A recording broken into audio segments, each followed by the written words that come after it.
Duncan.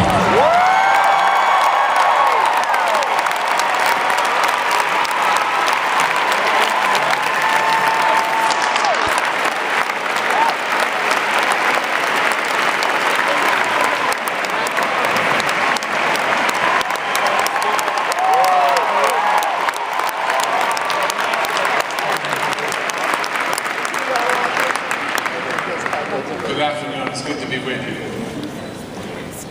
A few months before Dr. Martin Luther King was killed, he was seated at the breakfast table one Sunday morning, talking to his young children and preparing for his upcoming sermon. He stopped short. Dr. King was struck by the fact that his family's good fortune was in such contrast to the lives of so many millions who were less fortunate. And so he turned to his children, who were little then, and he made a pledge. He said, I'm going to work through everything I can to see that you get a good education. But he told his children, I don't ever want you to forget that there are millions of God's children who will not and cannot get a good education. And I don't want you feeling that you are better than they are. You will never be what you ought to be, he told them, until they are what they ought to be.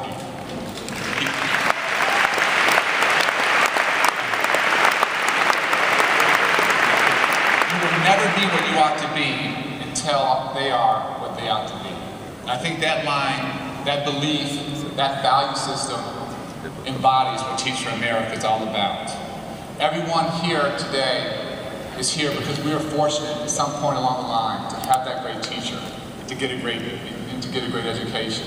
And all of us are motivated with a huge sense of urgency because we know today there are still millions of children in our country who do not have that opportunity.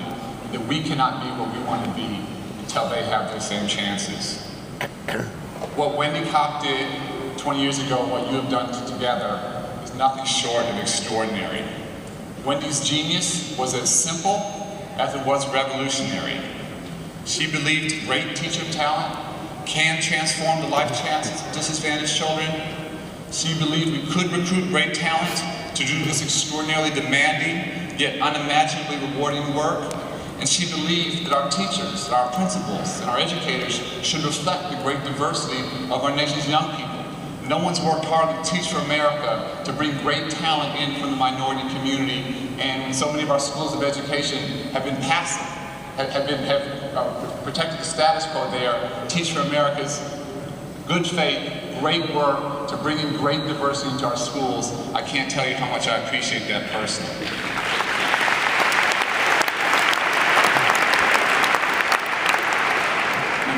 Extraordinary set of simple but passionate beliefs 20 years ago, as all of you know, the rest is simply history. Together, all of you are proving every single day that the skeptics wrong. No, poverty is not destiny. Yes, the education establishment can and will and must change, and education can be a respected profession like doctors and lawyers and engineers.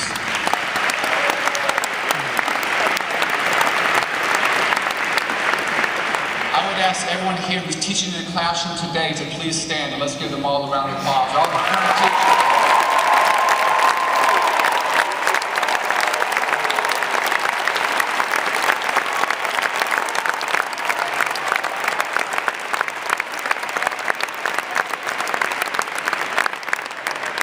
I think there should be two types of people in education: teachers and people who help teachers do their jobs. And everyone else who's doing anything else should get out of the way.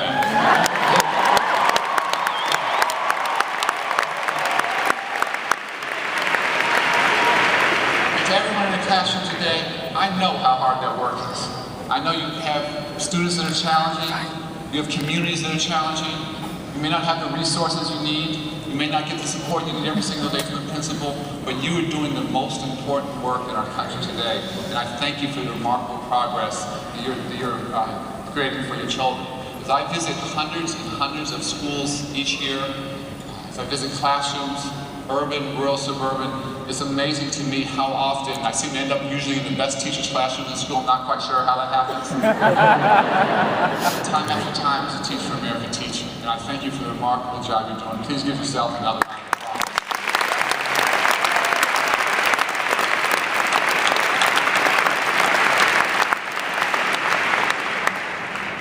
applause. when I helped to bring the Teach for America program to the Chicago public schools about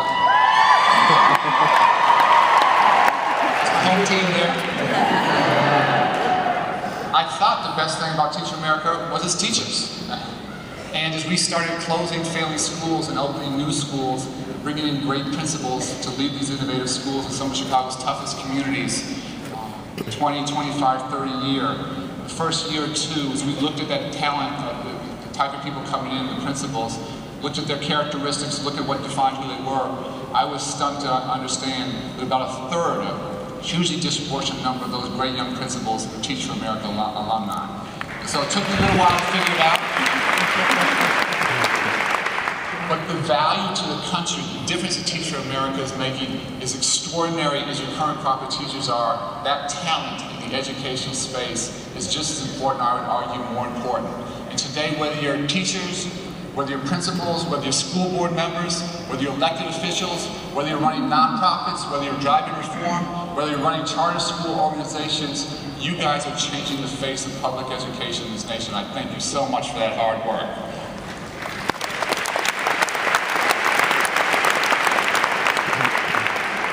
Publicly and privately, you're doing things that are amazing. Let me tell you one story that you probably don't know. We know about the extraordinary superstars in this movement. One of the big challenges we all face is not just the lack of educational quality, but the lack of access to financial aid for our children from disadvantaged communities going on to college. And we found in Chicago public schools that we had so many students that got great grades, that had good test scores, but simply couldn't fill out the financial aid form itself. The form itself was a barrier to going on to college. So we came to Washington, we decided to try and sit down with the IRS to fix the financial aid form. And I'm a pretty brave guy, I've been to lots of very tough community meetings, but I have to tell you, I was a little scared going over to talk to the IRS. That wasn't something I was looking forward to. And everyone told me why they tried this for years, it never happened, we couldn't get the IRS to be flexible and to move.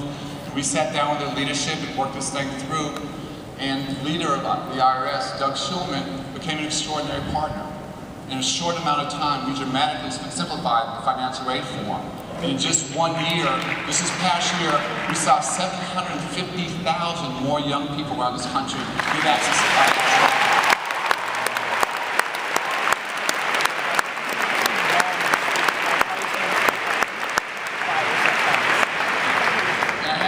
Doug, why did you do this? This is not sort of your basic line of work, this is not your business. He said, Arne, you don't know this, but I'm a Teach for America alumni. This is my way.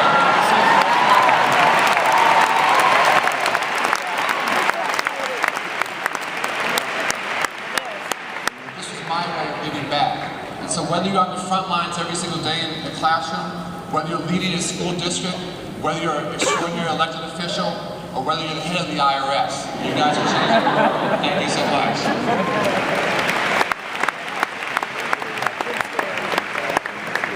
And I hope you have some sense, I know you do because you're here today, of the extraordinary movement you guys collectively have started.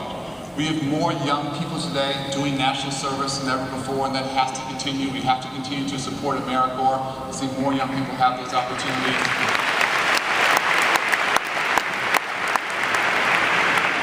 We have great local elected officials. We have Senator Michael Bennett with us today. Where's Michael? I could ask him to please stand. I can't see him, I know he's here. Folks like Michael Bennett do extraordinary work. And in education, we've seen more change in the past 2 years than we've probably seen in the past 2 decades. We have 41 states that are raising standards. Raising standards, college and career-ready standards for everyone. We're going to finally stop dumbing down standards, stop lying to children. For the first time in this country, a child in Massachusetts and a child in Mississippi will be measured by the same yardstick.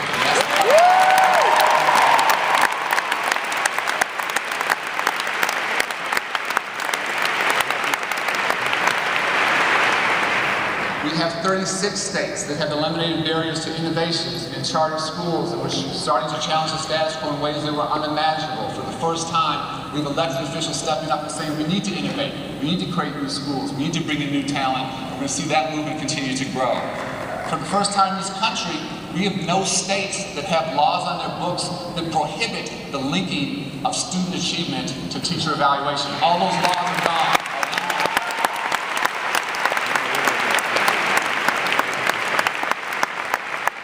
Those laws obviously struck at the very core of Wendy's premise. Wendy believed that great teachers made a huge difference in the lives of children.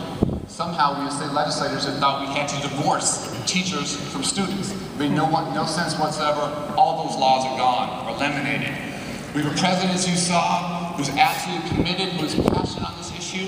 He was raised at times by his grandparents, didn't have most stability at home, but he is who he is, the leader of the free world, because he got a great education. I don't know if you've ever seen the State of the Union that talks so passionately about education. I don't know if you've ever seen the president challenge the country to become teachers, and he will announce the budget for the country on Monday at a school in Baltimore.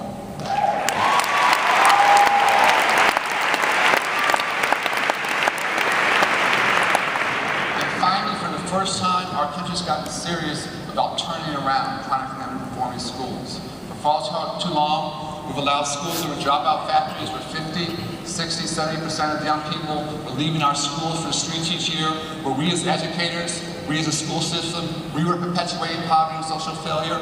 For the first time, our country is taking this battle head on. You have schools in urban areas, in rural areas, in suburban areas that are being turned around. This work is tough. It is controversial, it is hard, but we have to do it. Let me tell you one story.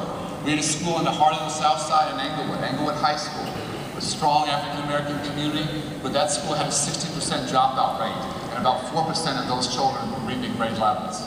So 5 years ago, in a really controversial move, we closed that school down, decided to open 3 new, really innovative schools in that building. And in the midst of huge public debate, I got a call from Don Stewart, who was then the CEO and president of the Chicago Community Trust. He was the former president of Spelman University. He said, Arne, you're not going to believe this, but 50 years ago, I was supposed to go to Englewood High School, and my mother wouldn't let me go because it was a bad school then. So for 5 decades, we allowed children with extraordinary talent, with extraordinary promise, to languish in a school that didn't help them fulfill their extraordinary potential. And I wondered over those 5 decades, how many young people could have been the next Don Stewart, but just didn't have that opportunity. Last year, one of those schools graduated its first class of seniors. It was all African-American, all-male charter school, urban prep, 107 young men, 107 went on to 4-year universities, 107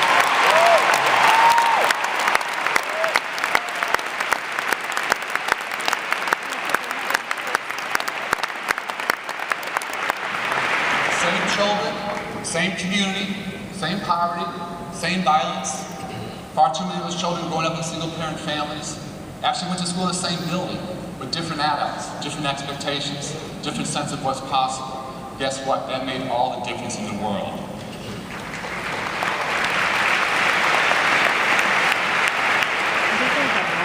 I opened with a story from Dr. King, and I'll be closed with a story from him as well.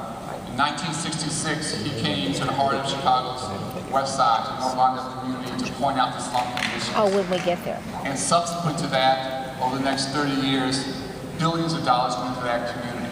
Billions of anti-poverty dollars, job training dollars, huge investments. When I took over Chicago Public Schools in 2001, 35 years later, 98, 99% of the children we were serving in North Lawndale were still desperately poor. So you have to ask yourself the question, after 3 decades of investment and billions after billions of dollars, why were our children so poor? And children aren't poor, as you already know, because they've done anything wrong. They're poor because their families are poor. And despite all those investments, all the families in North Lawndale were still poor because the one thing that hadn't changed in that community was the one thing I think with the power to transform an opportunity. That's the quality of public education. The only way we end poverty in this country, the only way we give our children a chance to fulfill their God-given potential is to give every single child a great teacher and a great education. God bless. Thank you for what you do.